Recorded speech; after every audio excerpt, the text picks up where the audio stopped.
do as a group. It's not a committee put together for one person to do what they want, and then Right. send it on the committee's letterhead. Okay, So, but, well, and- let's take his corrections to the minutes and Okay, and approve we'll them. make those corrections to the minutes. We'll refer to the exact minutes minutes of time that statements were made and who they were made by. Several years ago, this committee asked that only succinct minutes be given and people be referred back to the recorded versions. We used to go through 10 pages of minutes of, Mr. DeLong said this, Mr. Marciniak said that. We stopped doing that because it was just kind of an overkill of probably what was occurring. The other thing, and as long as we're kind of sidebarred into maybe a discussion, this group only meets quarterly. So it's difficult when you look at things 3 months apart, both A, remembering them, and B, getting them implemented. So I'll go through and I'll make the corrections as you have asked. But as far as retracting the letter, I'm not sure you can, are you asking for a letter to be sent to FERC? It's already saying sent. ignore our letter? It's already sent. Okay. What I would have liked to have seen is us come together as a group and discuss what we're going to do as a group and then move forward, not an individual to move forward as the group without the agreement of the group. That's what I would like to see in the future. Okay. Yeah, all of this FERC letter thing started with the 3 draft letters to the 3 supporting agencies, advisory agencies, and those were asked to not be sent and a letter sent to FERC. I may have misunderstood the intention, so I apologize if I did, and I will make the corrections to the minutes. I saw you, did you want to speak, Eric? No? Okay, I just saw you looking at it. Okay, so noted. Commissioner Brandt, go ahead. I've been on the queue there for the whole discussion, starting back with trails. Thank you for recognizing me. I guess my mic's off. Yes, it is. Yes. There it is, Tom. Yeah, and I know that doesn't go in the minute, in the recorded meeting, because I too went back and looked at the recordings. And Tracy never spoke once about sending a letter. I never was in favor of sending a letter, and I think I let everyone know that was the case. Okay. Shannon was never in favor of the letter. And I think Chrissy at one time mentioned, well, we could add some things to the letter if the letter was modified, and none of that ever happened. So, what are we doing here if the voting members of this group can't even do what we say we're going to do? And on the trails, we've got 167 miles of shoreline. The top recreation in the state is hiking, walking, running, trails. That's where the users want to come. That's what they want to do. I wrote a letter to the SBF, Bob, year ago, 2 years ago? 2 years. 2 years ago, about how trails are free. The kids, the adults. My gosh, we could have wheelchair trails, but we've got an opportunity with this shoreline. And $1 million a year, instead of doing Miners Alley, if we do a good trail system, people will pour in here. That's what they want, recreation. Recreation by a river, recreation by a lake, by a forebay. Come on. Enjoy the water, enjoy the outdoors. We're about recreation. And me, so my kids and grandkids, I'm for the kids. I'm for a lifestyle, a Huckleberry Finn lifestyle, and we can have it here in Orville. And if we're the recreation agency, we've got approximately 60,000 residents. Three times the city of Orville. Nobody wants to talk to us. Leave them out. They don't count. I don't get it. I don't get it. I want a better life. Sure, Eric, go ahead. Okay, just wanted to provide a little more information, for the committee, just as far as the way the committee is structured. So, Lake Oroville is part of the Lake Oroville State Recreation Area, which is, managed by the Department of Parks and Recreation. That's within our FERC project boundary. We have a recreation plan, a FERC recreation plan that covers the Lake Oroville State Recreation Area, the 167 miles and more. That recreation plan covers that area.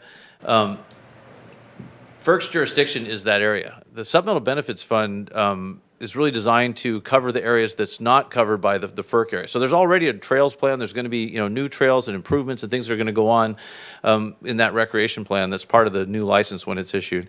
The Supplemental Benefits Fund is something that's outside of FERC jurisdiction. In fact, it's outside really of DWR. And that was how the agreement was set up, was that DWR would be a non-voting advisory member. We provide the funding to the committee here, and the committee then decides where that funding goes. There is a mechanism where projects that this committee funds could be done within the FERC project boundary. It's just that there's some, DWR would have to agree with it. There's a couple of conditions in there. But I would recommend, think about, the areas outside of, because there's a lot of things that DWR is going to be doing anyways in the Lake Oroville area. That doesn't mean, we can't get input from elsewhere, but I just wanted to point that out, that we already have a rec plan. We work with part of Parks and Recreation, and we're going to be doing it anyway. So I want to think about using that money more in the Orville area, just because that's outside of where DWR has a FERC nexus to be doing projects. How about down the river to East Gridley Bridge? So again, that would be outside of FERC's area. Yeah, right. But we want It's to not work, outside of your area. we want to work with you and with Parks and Recreation. We want to make this an attraction to Orville. We want people coming here, filling the hotels and motels and campgrounds. And we got to do it working together. I And think, we've got a $3 million budget for our area, for our 700 square miles, and we'll do what we can. But we want to work with the other people, and to say they don't want to sit down and make a coordinated plan of what things are happening and where they're happening and who's responsible to see that they happen just seems ridiculous to me. And we're going to distribute funds, but we don't know who's doing this. I think Sonny, the solution is going to be the outside city council rec district committee that's outside this mechanism and actually can do things on a broader scope. And your point's well taken. It doesn't work well for this body to do it. It'd be better to have a separate joint committee between the two bodies, if that's what we're probably headed down to. So it's a good discussion, Sonny, but we need to put it in the right place. I think this body is the body for it. We've got a seat, Parks and Rec has got a seat, the city's got a seat. Yeah, but all we can do here is authorize a project presented to us. We can't build the project. We can't own the project. We don't do anything with it other than provide the funding for the project.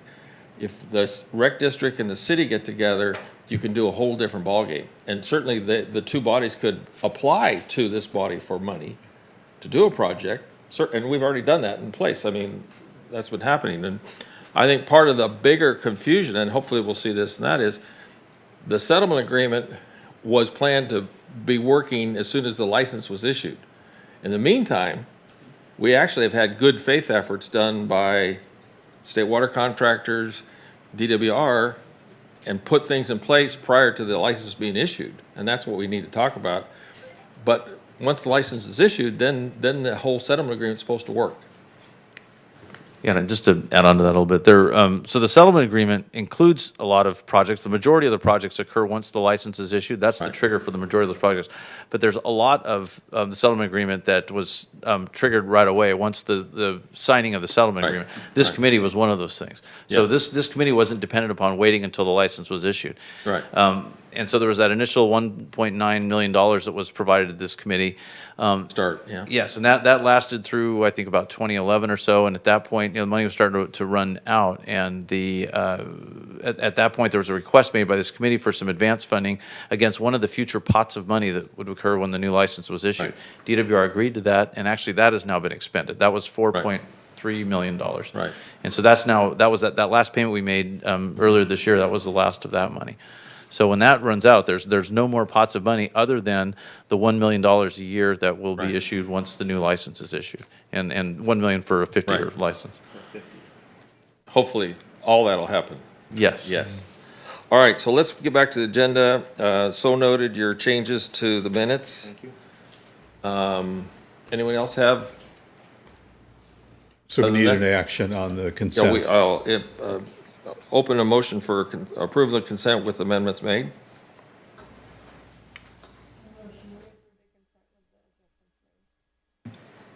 Second. You're on.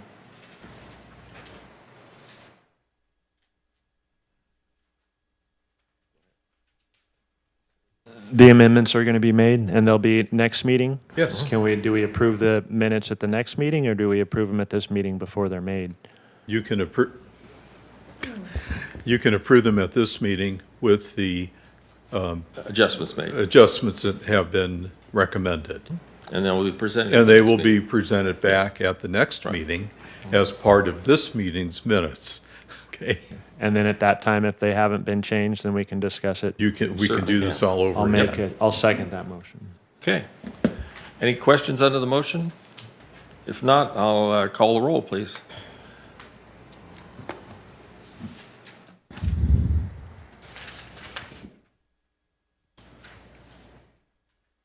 Punch your button. There you go. Motion carries with 4 yeses and 1 absent. All right, next item on the agenda is presentation. Mr. Marciniak? Okay, so, not going to try to be funny here, but it is a little anticlimactic after all the discussions and the clarifications, because about half of what I have in my presentation, we've kind of touched on. What I wanted to do was just call your attention to a few things, though, ahead of my PowerPoint. The Central Valley project actually started in 1935, and it was a federal water project, and the state water project, the Oroville Dam, all of these things grew out of that 1935 action. In 1957, there was a statewide election to raise money to build that project and to also fund the dam. Interestingly, and am I not on? Oh, You're okay. on. Okay, all right, yeah, I have this here, but I was doing a little bit of head stuff ahead of it, excuse me. Maybe head stuff. Anyways, in 1957, there was an election, statewide election to approve funding. Surprisingly, it was defeated almost unanimously in Northern California, but approved in the opposite end in Southern California. So the project was approved and funding did begin. In 1961, the dam, actually, some of the work began there. And in 1967, the dam was topped out and finished.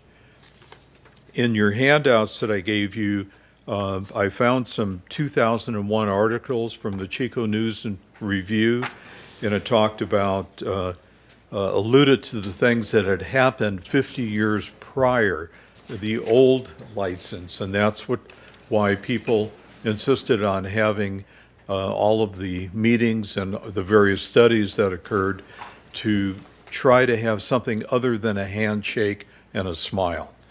And then in one of the articles, and maybe this is sort of where I tend to sometimes have a sense of humor that maybe people don't always understand, but some of the comments today fit in what occurred at the groundbreaking ceremony on June 1st of 1957. So they had a train take a whole bunch of dignitaries up to the site of Lake Oroville and to the dam to the site, and they then came back to Hewitt Park for a really nice picnic. And the governor, it was Governor Knight at the time, he at noon was to press a button because there was going to be this fantastic show. Well, he pressed the button and nothing happened. And he pressed it a second and third time and nothing happened. Finally, on the fourth time he pressed it, and there was an explosion in the foothills up where the lake and the dam was going to be constructed.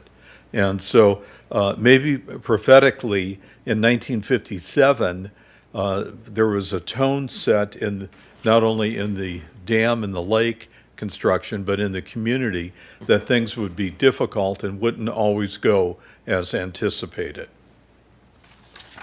So, Not that I'm aged, but I was on that train ride. yeah. But he remember was that only train ride? 3 years old. I wasn't on it. Yeah. I wasn't very old, but I remember the train ride. So, Go ahead. But Bob, just want to point out, you did say though, the explosion did go off though, right? it finally went off Okay, good. after the fourth time that the governor pressed the button. However, it wasn't, I think, is what they envisioned, this absolutely, if you know where Hewitt Park is, it's down here in town, it's low. It didn't have the fireworks show that was anticipated. They expected to see all these rocks and everything flying in the air, and apparently all they saw was some smoke. I was old enough to have been there, but I was not there. So, anyways, so what happened is that during the original license, there were discussions, there were some agreements, and there was a written document that was presented, and as the community, 50 years later, when the relicensing was going to happen, or wanting to happen, the community said, well, you know what? We had a piece of paper before. I'll use Sonny's words. We had kids swimming at Bedrock. We had all these different things, but nothing that we thought was going to happen happened. And so when you read these articles, the two articles, I'm not going to go through them, they do a good job of kind of painting what the expectations were and the boom that the town had at the beginning when all this construction occurred. And then within 10 years, it flattened out and kind of almost died. So I think it's something good for the committee to read, and I just happened to stumble upon it today, or I would have included a little bit more of it in the PowerPoint. So what happened is then DWR and others began a series of studies and discussions, and they wanted to make sure that as we move forward with the new license, as DWR did, if it was approved, that various things would happen and it would benefit the community. So on March 26, 2006, DWR and an overwhelming majority of stakeholders met after the negotiations, and they signed a settlement agreement. It had a dollar tag on it at that time of $1 billion in environmental, recreation, cultural, and other benefits if a 50-year term ended up being approved. I listed all the stakeholders, and it's in the printed copy that I gave you. I'm not going to go through all the names of them, but I wanted to point out that there were 20 local groups and agencies meaning the city or Feather River Recreation Park District, entities like that, but then also many other groups, including people, Indian groups, Native American groups, people on bicycles, trails, all of these things, they all came together. So 20 local groups and agencies plus 30 state of California water agencies, 30 groups, including 8 or 9 from the state of California, and the rest were all water agencies that would eventually benefit from this. So I'm going to flip through these real quickly.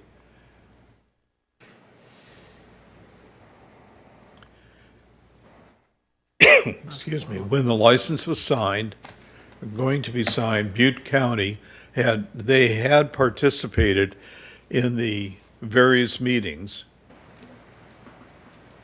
but they withdrew from signing the settlement agreement and decided to pursue a course of their own.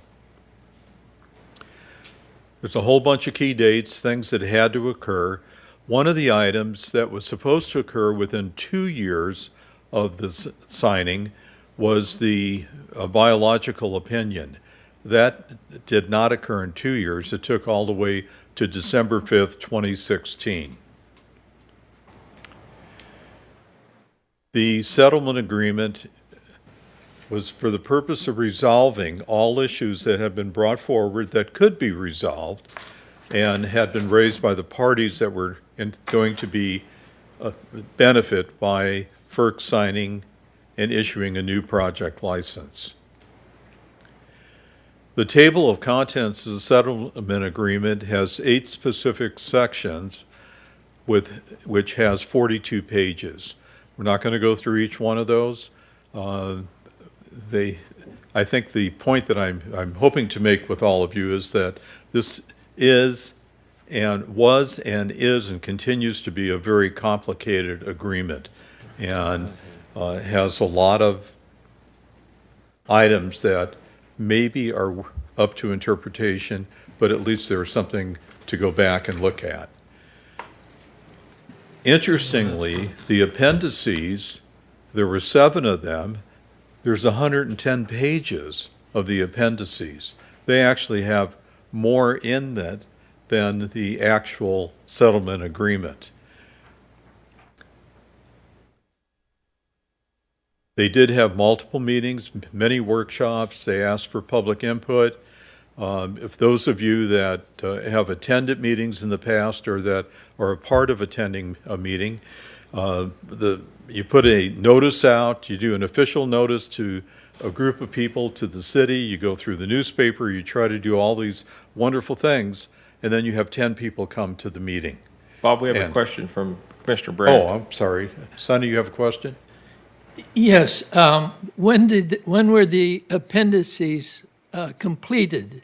Well, if you go back and look at, or not you, but when I went back and looked at how they appear to all be a part and parcel of the original settlement agreement. The appendices were items that were issued and written by different agencies or different groups and then added to the settlement agreement. Eric, I saw you nod your head. Do you want to add something to that? That's correct, okay. And where'd that 2010 figure come on Appendix B? 2010 for what?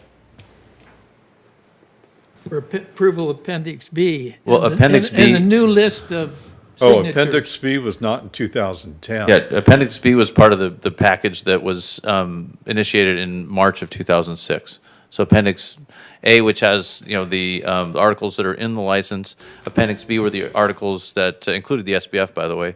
Those were the conditions or sections that were to be held outside of FERC jurisdiction and outside of the relicensing date constraints, meaning that you didn't have to wait until the license was issued to implement those projects.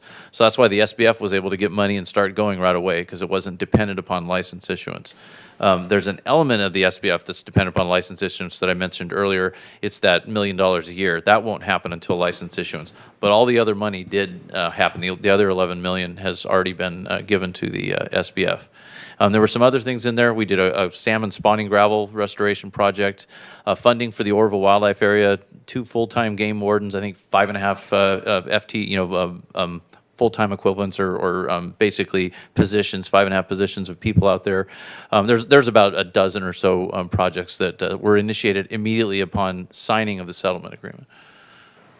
Now, at the signing, the original signing, 2006, I never heard a figure other than $1 million a year for 50 and $1 million a year for 30 years. There was never any discussion in any of the meetings, and I attended all the meetings. And I don't know where that comes from. It was And- there. And, If and you- as far as taking money back, they never discussed taking money back in Sonny, any of the meetings. it was in, it's section B100 in that appendix, and it listed out the $1,935,000 was a lump sum payment that was made within a short time after the signing. I mean, within months, that money was given to this committee, and then this committee distributed that money out. And then, like I said, I think I said or explained earlier, around 2011 or so, 2012, there was a letter from this committee to DWR that asked about getting some advanced funding against commitments that wouldn't happen normally until the license was issued. According to the agreement, we're supposed to wait until the license was issued, but DWR voluntarily agreed, and the state water contractors, because it's ultimately they're the ones funding the SBF, to provide those advanced payments. And so that money was advanced at $100,000 a year. In 2017, with the spillway emergency and all that was going on, we ended up negotiating a deal with the SBF committee and the mayor of Orville at that time, and a $3 million advance was cut at that point. And then since then, there was some remaining money, about $300,000 or $400,000, and that's now been distributed.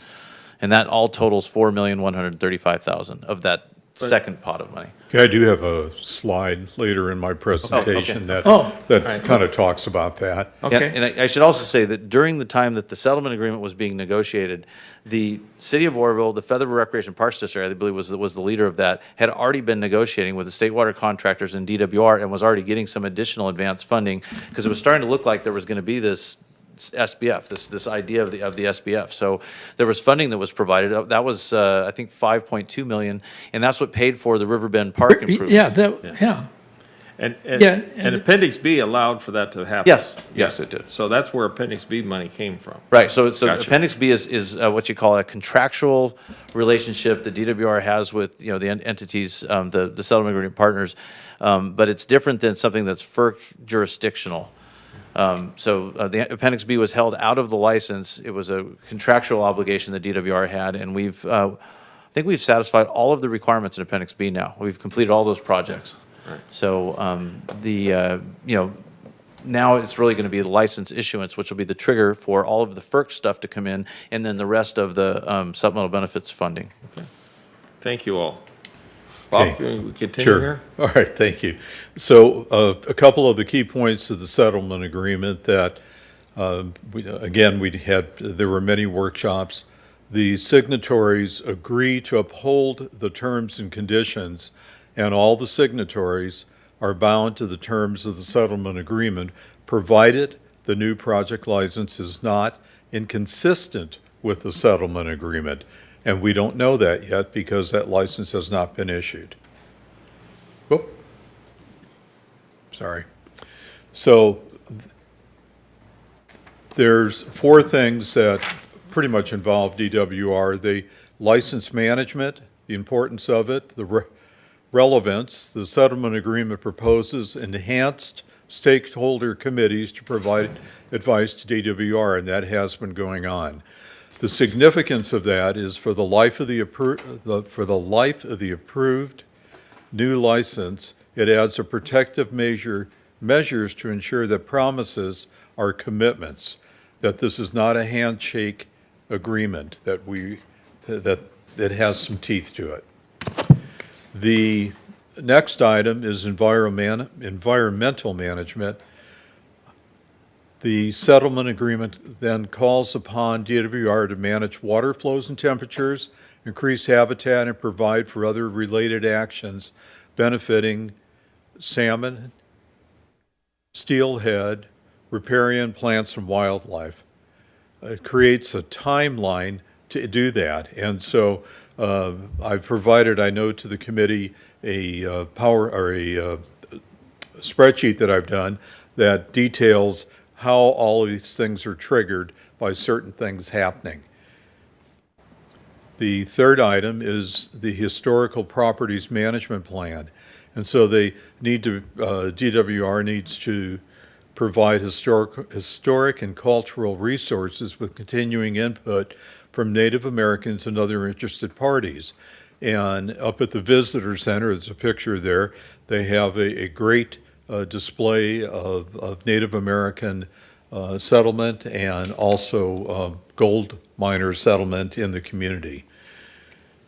And then recreation management, the relevance of that is that the settlement agreement calls upon DWR to provide a new recreation management plan, which is to be implemented, and ORAC was kind of the intermediary. I think nobody thought that that would go on for 16 or 17 years. However, the significance of the recreation management plan provides the establishment of the supplemental benefits fund, which then allows the local region, the community, to plan and build projects that are outside of the project boundary, outside of the FERC boundary.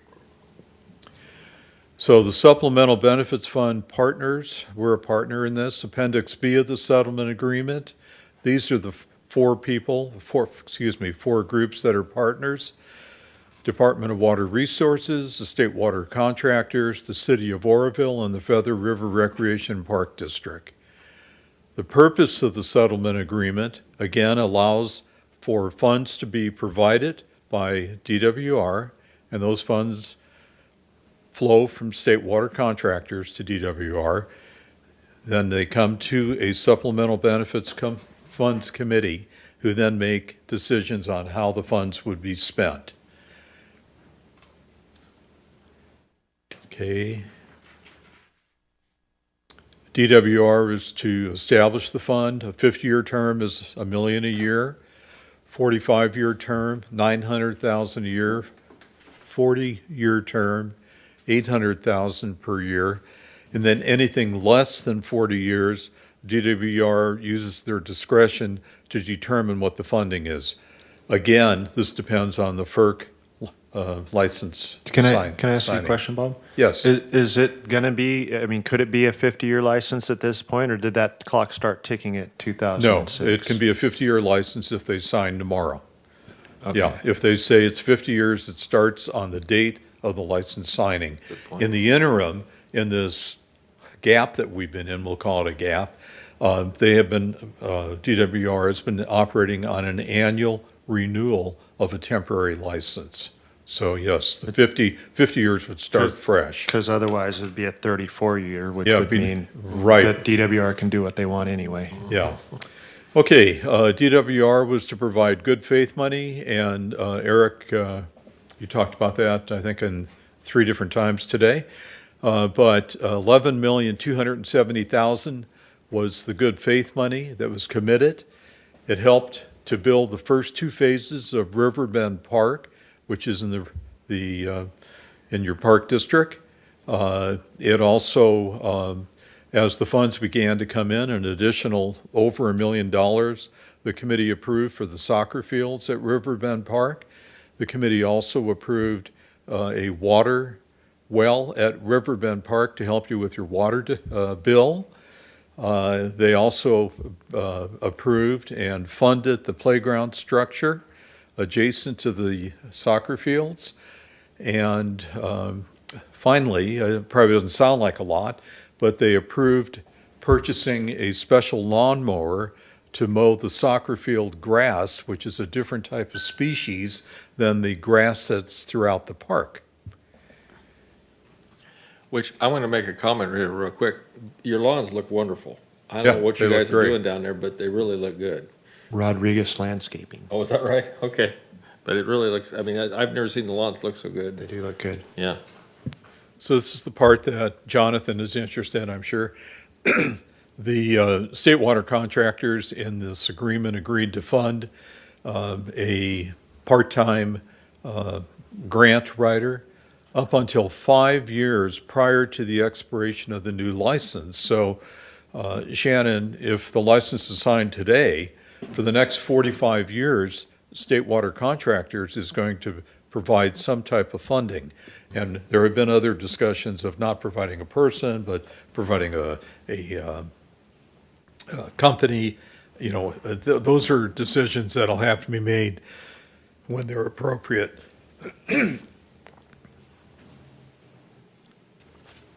Excuse me.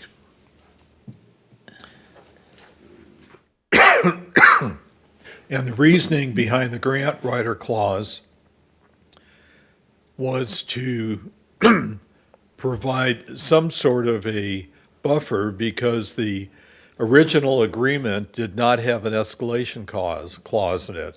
And so if you took today's money, if we got $1 million today, and if there had been an escalation clause, we should have gotten $1,470,809.25 today. So we're kind of losing $500,000 a year. Sonny? Yeah, go ahead. Maybe our preference would be to save the money from the state grant writer. We'll do our own grants and put the CPI there. So as water prices go up and electrical prices go up, our supplemental benefit fund also goes up. Okay. That's Again, a good comment. However, if you think back to 5 or 6 slides back, everybody that signed the agreement agreed to abide by the what the agreement said. It did not say that there would be a CPI adjustment. Doesn't mean that it can't be asked for, though. but yeah, exactly. Okay. Well, let me explain something too. By us creating this idea of having a city rec district recreation separate body committee, that committee could come up with ideas and, give direction to the grant writer that would come to this and actually provide the funding for whatever the two bodies decide is an idea. SBF doesn't run or own or operate anything, and it really wouldn't be appropriate for us to do that. But if you have these two recreation committee, then that combined together could come up with those ideas that are down the line and also provide information to the grant writer, because the cities had, and you could have good or success with grant writing. We just had a good grant writer with the Esperanza project. So there's one example of how it could work in the future, and that the SBF fund whatever project comes before it as a proposal. I think is probably an example. Go ahead, Bob, I'm sorry. All right, so I've got probably a half a dozen more slides, and apologize for my cracking voice. I've had a kind of a coffee throat thing. The critical components of the SBF, a regional fund strategic plan had to be developed, a mission statement, a project priority map, and then eventually we did the Feather River Consolidated Master Plan. The Regional Fund Strategic Plan was a requirement of the agreement and needed to be, was approved by the steering committee here on April 27, 2010. $350,000 was supposed to be spent to hire a consultant to do this. We actually only spent $173,050. DWR did not claw back the difference. They allowed us to keep the change, if you want to call it that, and that money went into the pot to allow for additional projects to be done. The SBF did establish a mission statement, investing in recreational and related projects with a nexus to the Feather River to improve the quality of life and stimulate economic development in the Oroville region. The definition of nexus is related to how it relates to the Feather River and the low flow channel. A project priority map was established by the SBF steering committee, and the map, affectionately called the amoeba, shows the low flow channel in the middle. That's kind of the white little checkered looking thing. And then there are areas of major, moderate, and low consideration for approving future projects. The Feather River Consolidated Master Plan was then worked on and approved by the steering committee on October 4th, 2017. It created what we called 6 distinctive reaches, and those reaches, if you think back to the map, they cover the diversion pool, the fish barrier pool, historic downtown, Riverbend Park, Oroville Wildlife Area, and the Thermalito Forebay. The bottom 2, large portions of the bottom 2 are within the FERC jurisdiction. However, it doesn't mean that we can't recommend a project. We would then have to take a separate step and have DWR approve that project. So $11,270,000 has come to the SBF over this period of time. Small projects represented less than, well, 0.5%. The large projects, 79.6%. And then the other expenditures, as you can see, I think that the important thing in here is that most of the money went to fund things that help the community. Riverbend Park is a tremendous asset for not only children, but for adults and for visitors to the community. And it started with the $5,200,000 that DWR ponied up for that right at the beginning. So, coming to an end here, 16 years later, we continue to wait for FERC to issue the license. We discussed earlier the letter that got sent that maybe shouldn't have been sent yet. State Water Contractors has also sent a letter to FERC. I'm not sure if they've heard anything, but maybe Jonathan, when I'm through, you can let us know if you've heard a response. Questions? There's probably a ton of questions. I'm not sure how you guys want to proceed. If you want to pick a portion of the settlement agreement and talk about that at a future meeting, I'd be happy to do that. I think we have questions coming. I think No, the you key- pushed the button. I don't see it on the screen. Okay. Pardon me? I'm sorry. I thought the screen doesn't show the cue for the. I'll push it back. Oh, okay. Okay. I think the key thing that I was trying to help everybody understand that right from the beginning, be it when the governor tried to press the button and it didn't work, or promises that were made didn't happen, all of this has been very complicated. It's not a very simple process. But I think what we have on our side is we have time, because we now have something to look back at and say, well, wait a minute, you said you were going to do this, you didn't do it, let's fix it. And that's what the intent of the settlement agreement and Appendix B was supposed to be. I'd be happy to answer any other questions. Looks like Commissioner Brandt's on the queue.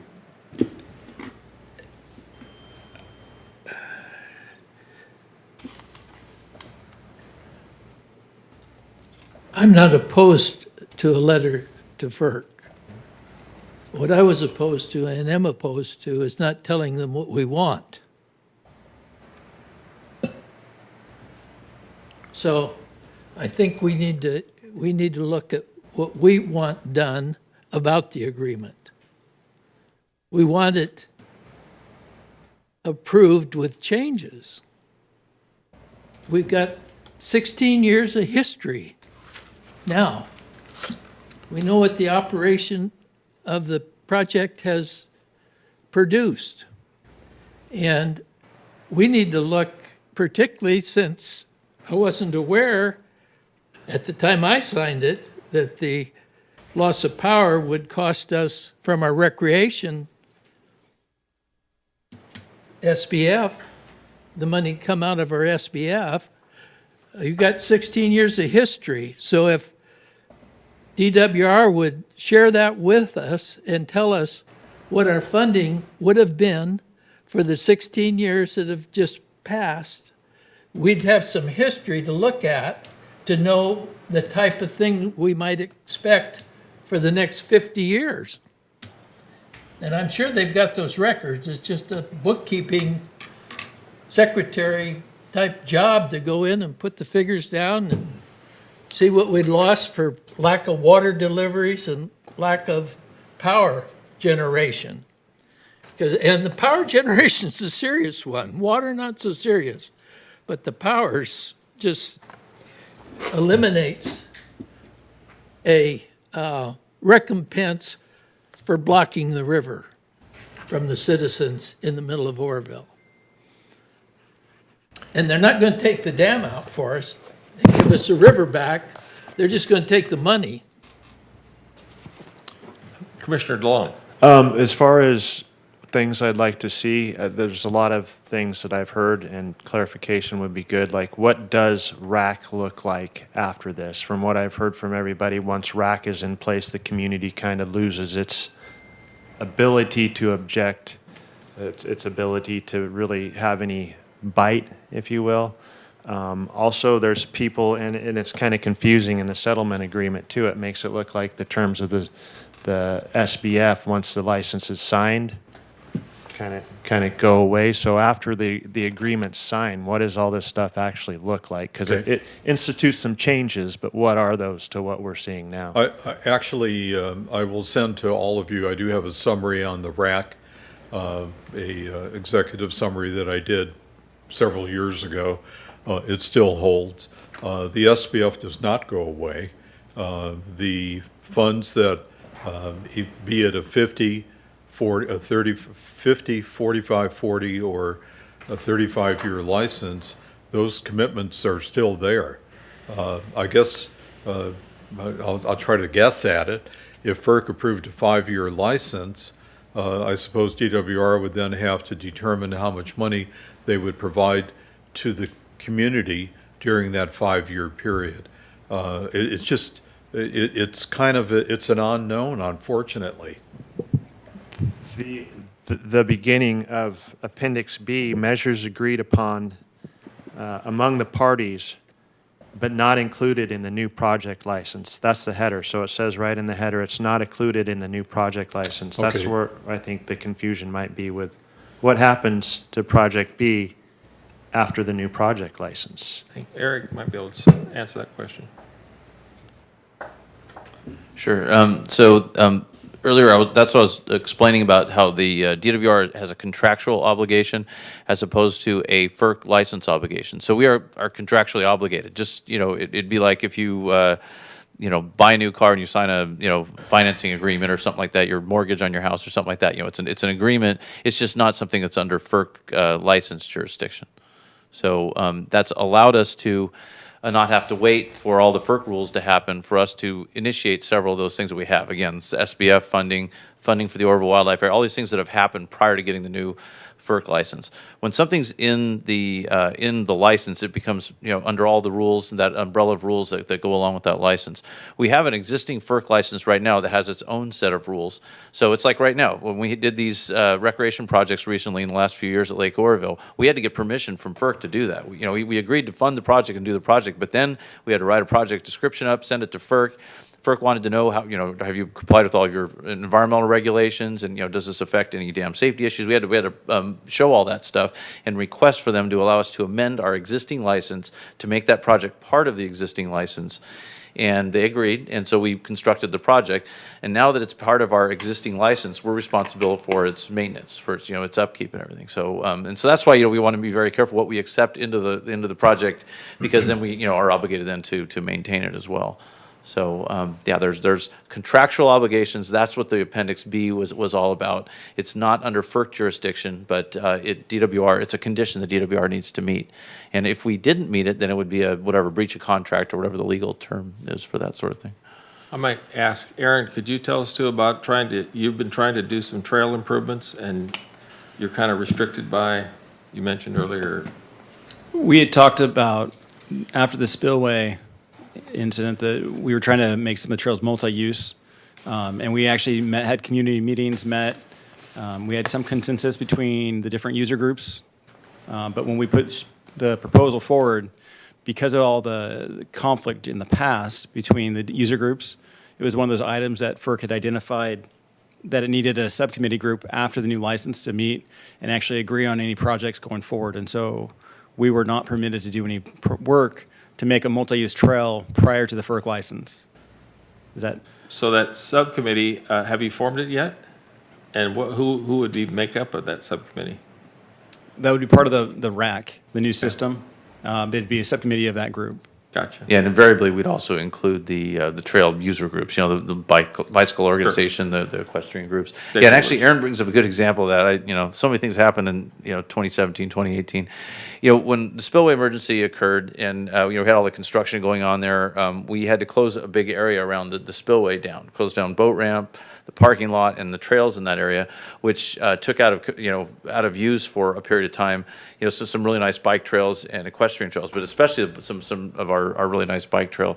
So we had proposed the idea of, as Aaron said, going multi-use for a period of time to allow bicycles onto some of the horse trails to give them a place to be able to ride. And actually, ORAC agreed with that concept. And there was, some controversy at ORAC with, the user groups were there, the equestrian groups in particular didn't like the idea. But ORAC, after we discussed this, decided, okay, let's proceed with it. We put this all down on paper, sent it off to FERC. FERC reviewed it and just said, no, don't do it. Don't, keep the trails the way they are.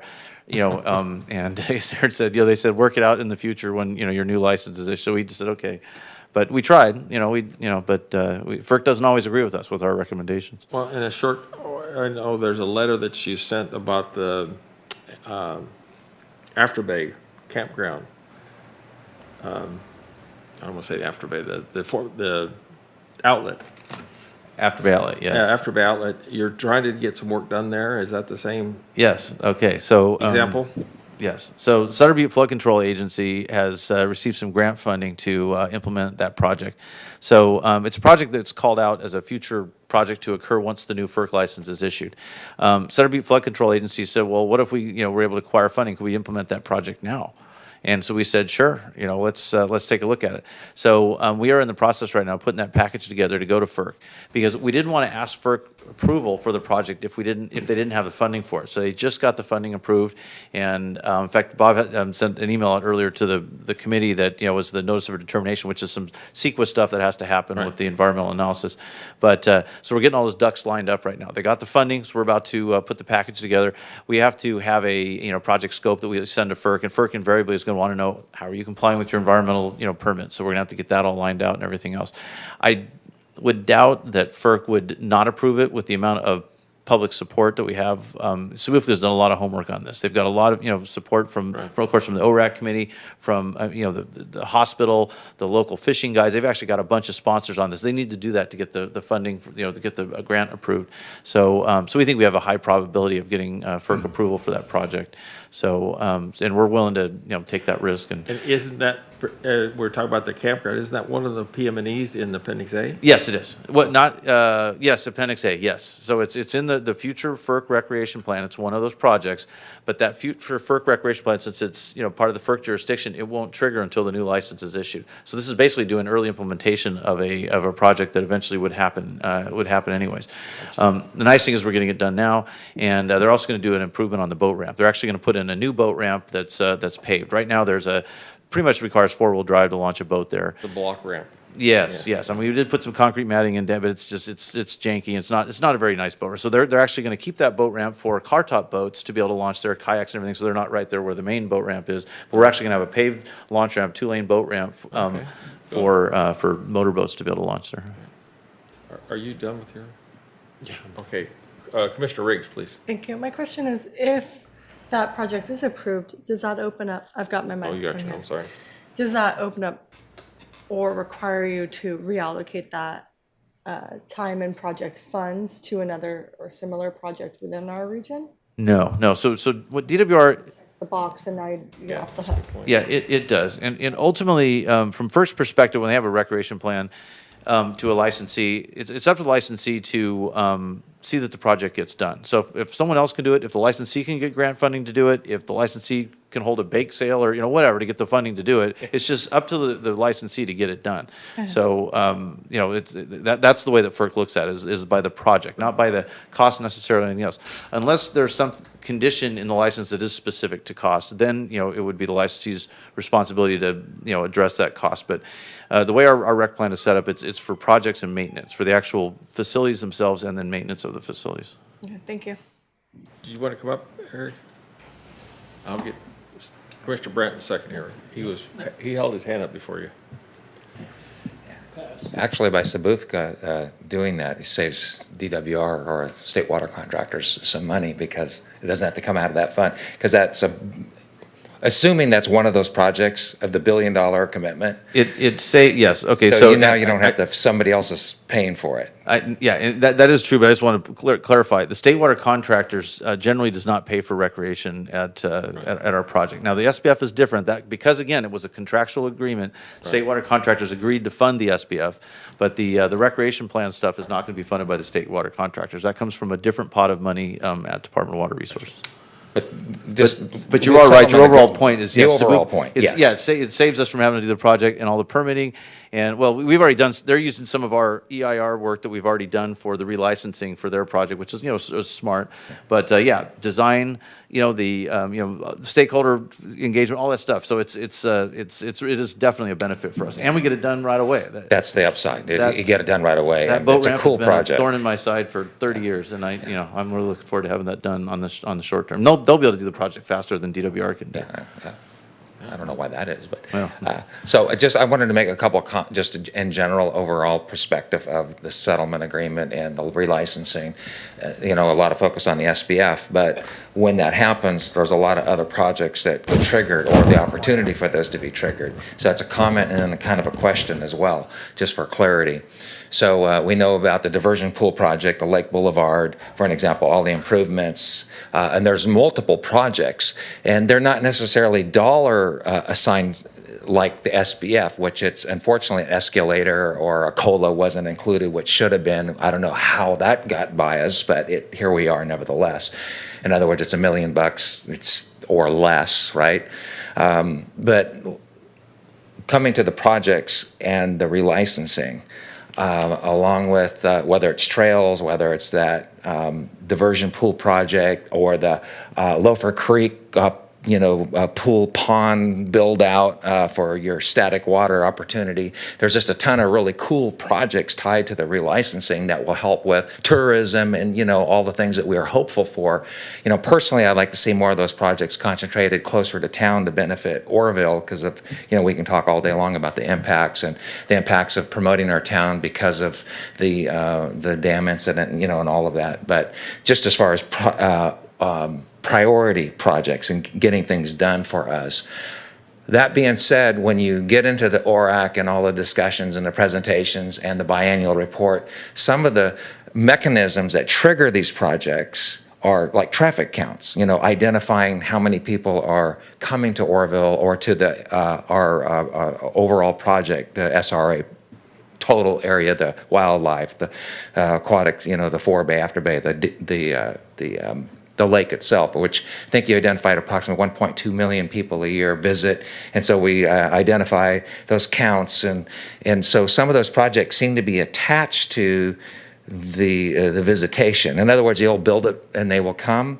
So my concern with that, and just for clarification, so whether it's the Loafer Creek lagoon build out or the diversion pool build out or other build outs, that traffic count or the visitation, is there a tie? In other words, until we hit a certain number of visits, is DWR not obligated to build those projects out? See where I'm driving with that? That's So in a other good words, we question. get the license, we got all these amazing projects lined up, and they're not dollar specific like the SBF. In other words, if it costs you $1.4 billion to build it out, then you have to spend $1.4 billion. But at least $1 billion commitment minimum. So where are we? So once we get the license, let's say it happens tomorrow, and then we have these amazing projects lined up. How do we get started? Let's get going. Like the 24 camping space over there at the wildlife area with the new boat ramp and all that cool stuff. I mean, when can we reasonably expect these projects to happen? And are they tied somehow to those traffic counts? Well, until we see 1.4 million, you're not going to get your new lagoon. You're not going to get your new trail. You're not going to get your new diversion pool project at the Lake Boulevard. So help me with that, because I don't think that's ever been totally clarified in all the ORAC meetings and everything I've ever been in. It's a good question, and so typically ORAC doesn't get into a lot of the new license implementation because ORAC is tied to the current license and the current license recreation plan. So just keep that in mind. When the new license is issued, there's going to be a new recreation advisory committee with some changes in the format. If you read the recreation plan, it's very detailed as far as how that how the governance of that committee. So Bob touched on it earlier. It's clearly identified how the committee is going to function, who's going to be on the committee, and how long the terms are. I think there's a couple ad hoc committee members that will change. City of Oroville, Feather Recreation Parks District are on the committee, and then there's one or two positions where people can be nominated and have it for a period of time, and then so other stakeholder groups can come and go. But back to Eric's question. So it's a very good question. This is all described in that recreation management plan. The recreation management plan is probably at least as long as the settlement agreement is. I mean, it is a thick document. And the reason why was because back during that time, there was a multi-year set of negotiations that was occurring. There were these work group meetings that were going on every month here in Oroville. And so one of the things that the community had told DWR was, we don't just want a commitment to do something in the future. We want a list of discrete projects. So that way, basically, we can hold your feet to the fire and make sure this stuff gets done. That we don't just get, a previous recreation plan didn't have, real discrete projects that could be checked off, one after another to see if they got done.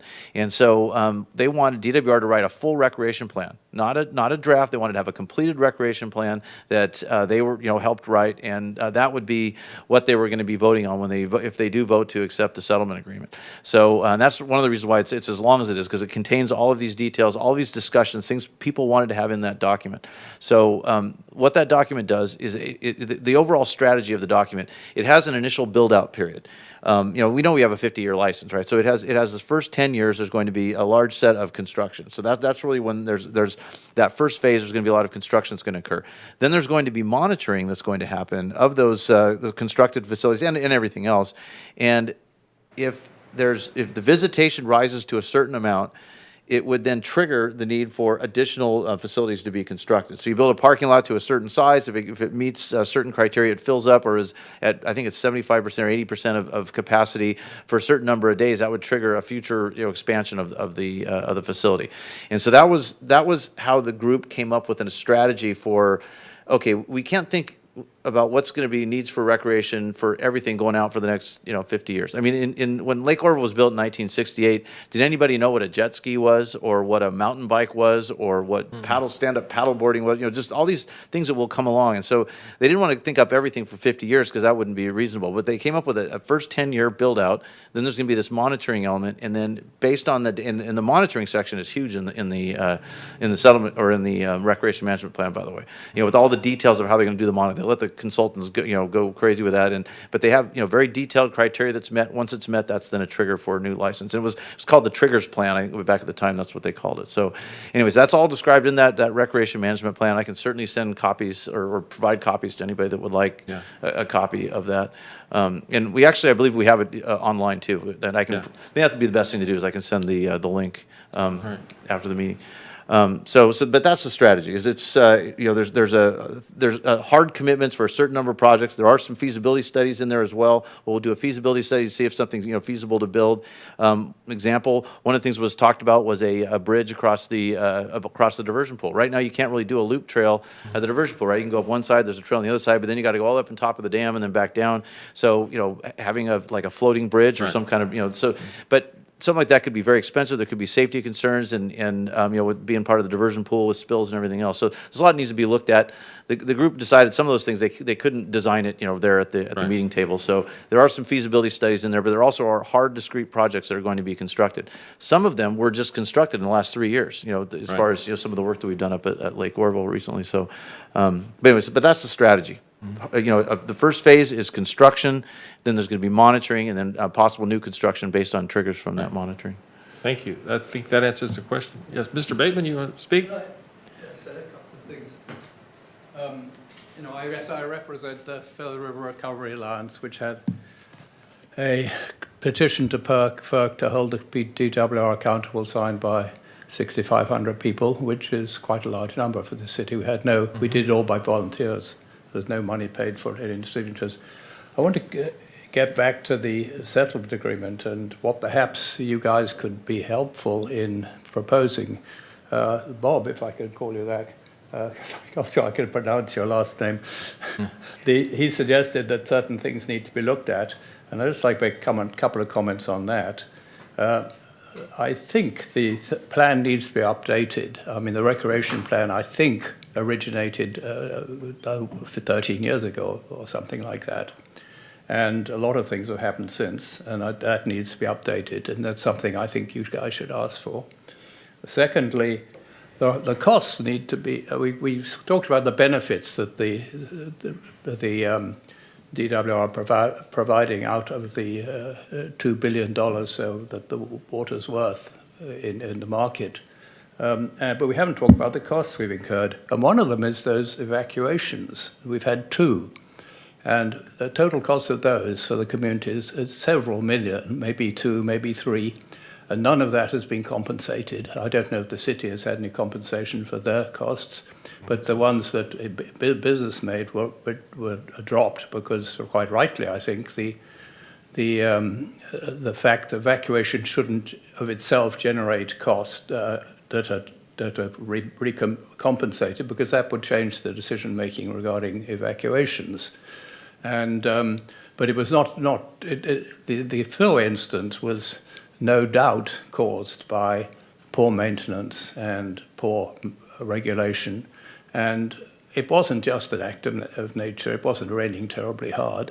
And so that someone should compensate the community for that sort of thing. And that's not been recognized. And there is a case for adding up the costs and measuring the benefits and getting some facts you can argue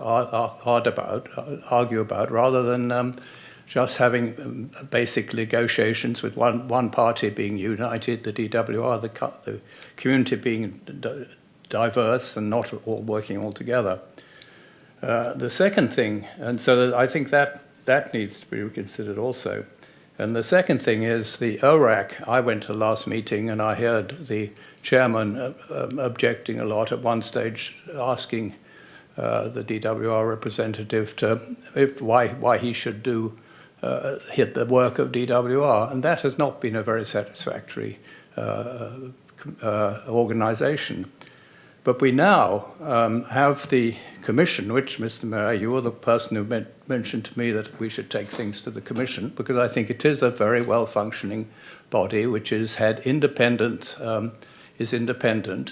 and has in its charter that they should coordinate on recreation with ORAC. Mm-hmm. And so if there is going to be a new RAC, then have that under the supervision of the Commission seems to be a very good idea. And that would give an independent, I mean, ORAC itself, and I hear this from a lot of people, has been run basically by the DWR, and everything reported has been cleared through the DWR. And of course, ORAC has resigned from the settlement agreement. And so that clearly hasn't been a great success. And so, but there is now, which there wasn't 20 years ago, the possibility of using this commission productively to provide the community with the assurance that things will be somewhat objective and not just doing what the DWR thinks is the best thing, and the water contractors, of course.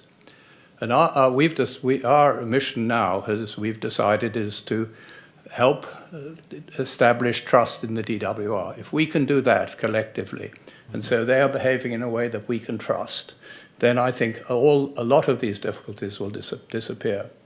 And so I would counsel that you do submit something to FERC which says what you want, as Sonny said. Mm-hmm. That not just saying, by the way, the letter from the water contractors was sent to the political arm of the political people at FERC, not the operational people. But it's the operational people who know what's going on. The political people aren't really the people you should be trying to talk to, I don't think, unless you want to use political means rather than the facts. anyhow, for what it's worth. Thank you, sir. Thanks. Appreciate that, and I appreciate your comments about the Safety Commission, because it is doing good work, and in particular, the topic of inundation maps, I think it's a great idea. Well, Yeah. if I can say something else, Yeah. it's really important that everyone gets behind that Right. project, which is funded by the DWR, and Yeah. for which we should be, to a Right. point, in which we should be very grateful. Yeah, thank you. I also want to make a note too, because we mentioned Sabutka, and Brian, could you give us an update on the city's potential agreement with Sabutka?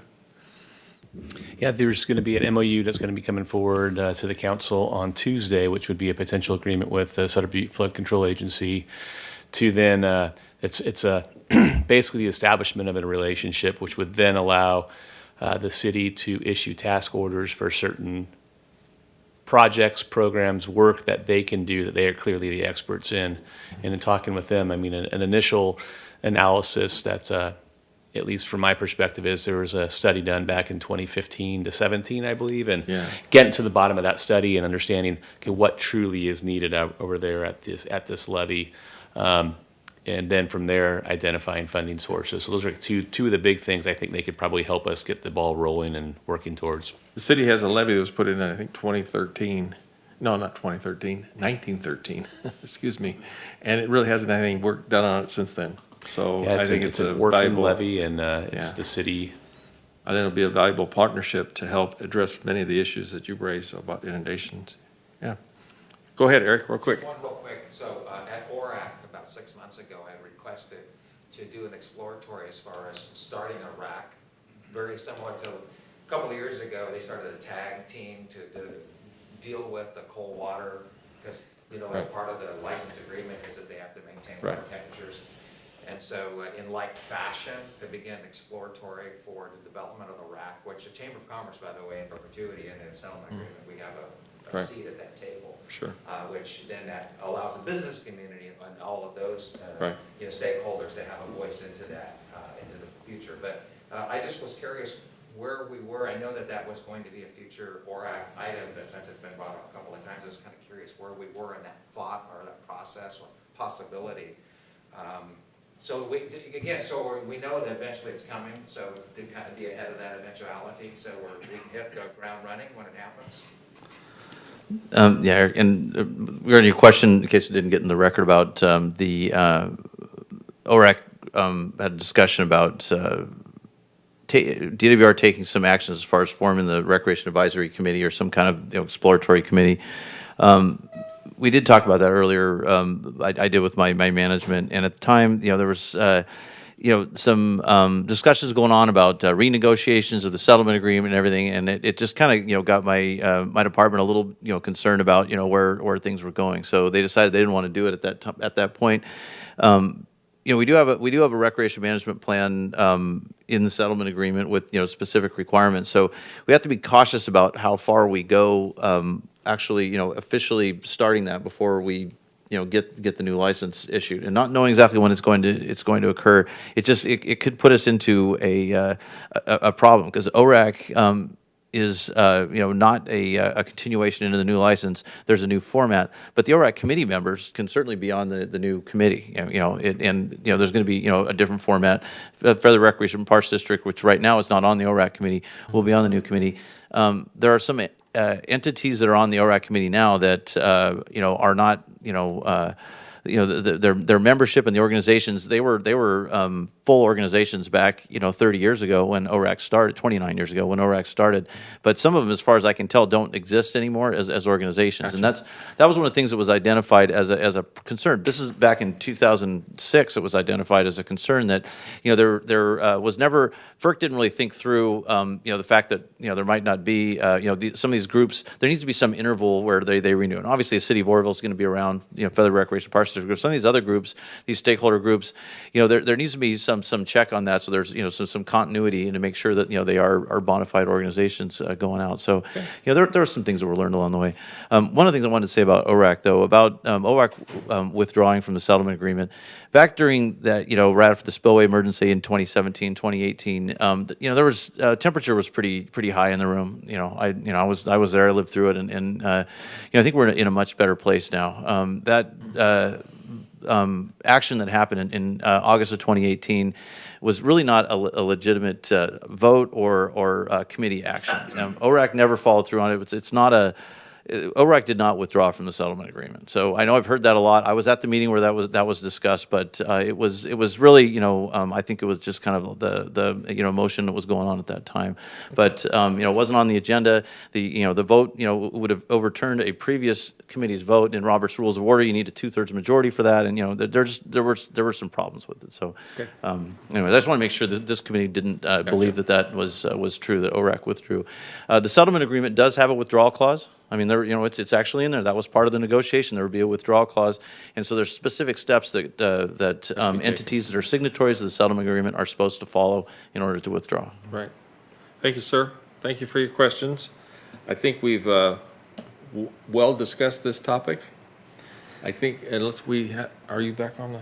Okay. I had just one more thing to say. I wanted to Please. thank Bob for the presentation and my compliments. I know what it takes to put slides together and all that formatting and the pictures and everything else. It takes a long time to do something like that. And I thought it was very well done. That presentation will be available on the SBF website, so everybody can see it and be brought up to speed and that's one of the things we're working with the city to have the approved website for a lot of the information, documentation like that.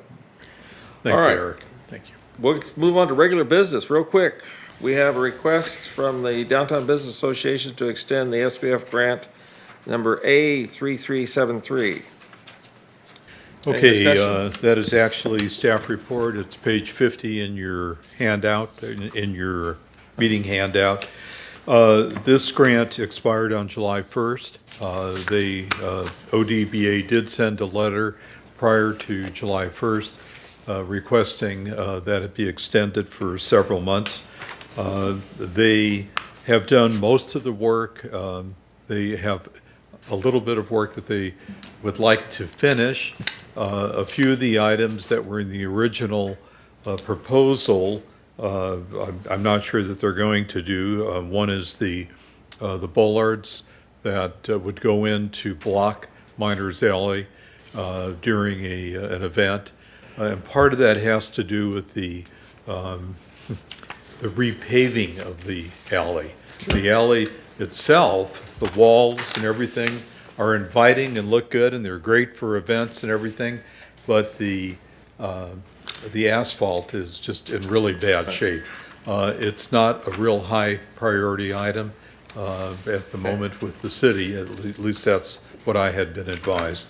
So their request is to extend this to the end of the year, basically the end of this year, December 29th.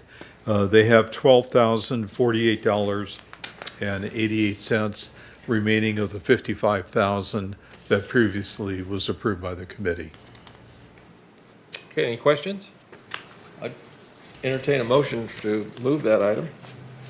A motion to approve the extension to December 29th, 2023. Do you hear a second? I'll second that. The motion and second. Call the roll, please.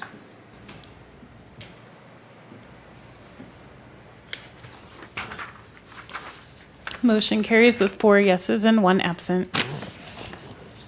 Okay. Okay, we've talked about the correspondence already. I guess we go right to the SBF call for agenda items for the SBF. Any future agenda items? Can I make one more comment? Sure. Talking about the Sutter Buttes Flood Control Agency redoing the levee here and that project being incorporated. One of the things we're trying to get done as the Park District is the trail. And a lot of money is tied up in doing the trail along the riverway. If they're going to redo the levee and stuff, does it make sense for us to keep pursuing this trail grant, or can that trail, or funding for this grant, or can that trail be incorporated into what the Sutter Buttes Flood Control Agency? And this is exactly why we should probably be talking together amongst each other. Sure. I don't know that, go ahead, Brian. Yeah, I'm not sure what the timing is looking like on that. I know anything, we'll get a better idea once we get this arrangement worked out, but I mean, I think the initial work is really defining what exactly that levee needs from a reconstruction perspective. And, I've heard there's two boils, you hear about a lot of things, but truly what improvements would be necessary to bring that levee up to the 200-year flood protection level that is desired? Can you incorporate into that as we do $600,000 worth of trail work? Is that going to be destroyed when they? I'm you know gonna, what I mean? one of the things I'm familiar with is the levees that they did work on. It was simply a matter of digging a deep ditch and putting a solid core in the middle of the levee. As an example, now I don't know if that's what they're gonna suggest up here, because we have a concrete core already.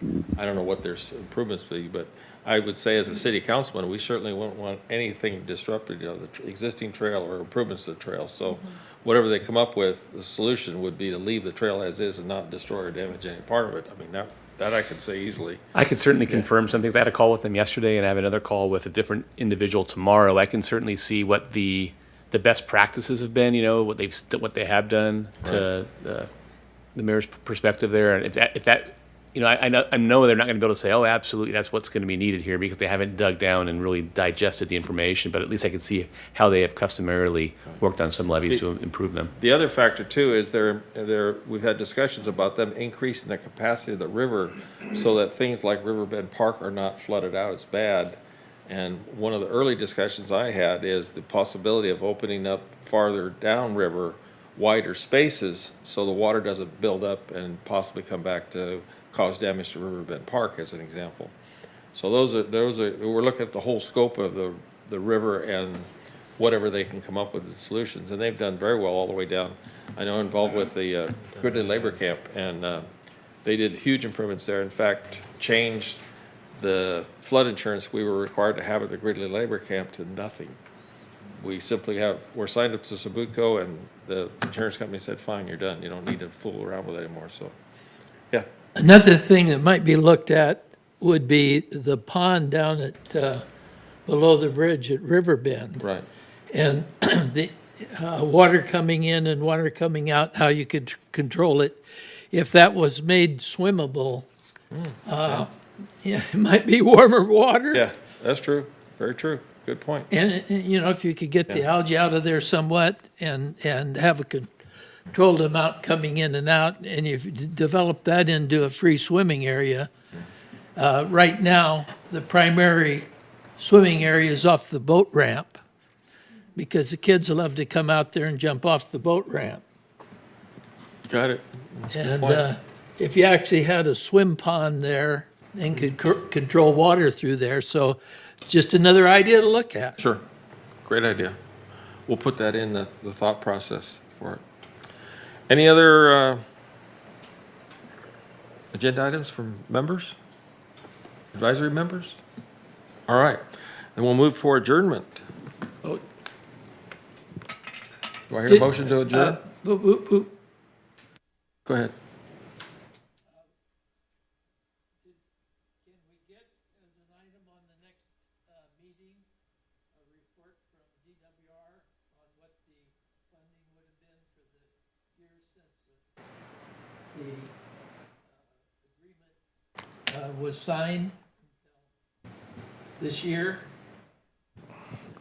Sonny, we can take a look at that. I'm still a little unclear about what we would be analyzing, but If it says, if the power is reduced in the Orville operation by more than 10%, a like amount of money will be deducted from the $1 million. If it is a $1 million commitment, a like amount will be. So if power is reduced in the Orville operation by 11%, then you lose 1% of the supplemental benefit funding for that year. And it says if it's 100%, then you lose 90% of the $1 million.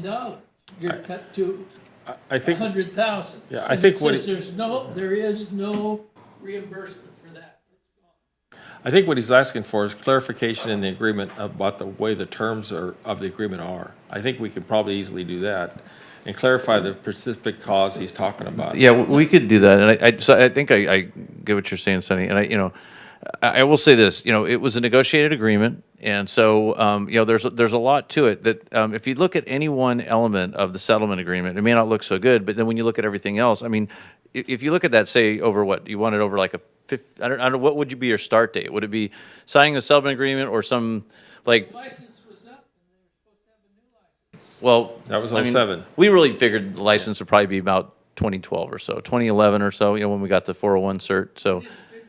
Yeah. Well, Nobody knew. Depends who you talk to, but anyway, okay, well, I guess I could pick a date. Yeah. But, also keep in mind that if the license had been issued at that point, we would have implemented, The contract. how many tens of millions of dollars worth of recreation projects at Lake Oroville, and, of course, projects would be for supplemental benefits fund, and also the environmental program. We'd probably, at this point, be $100 million into expenditures on the environmental program.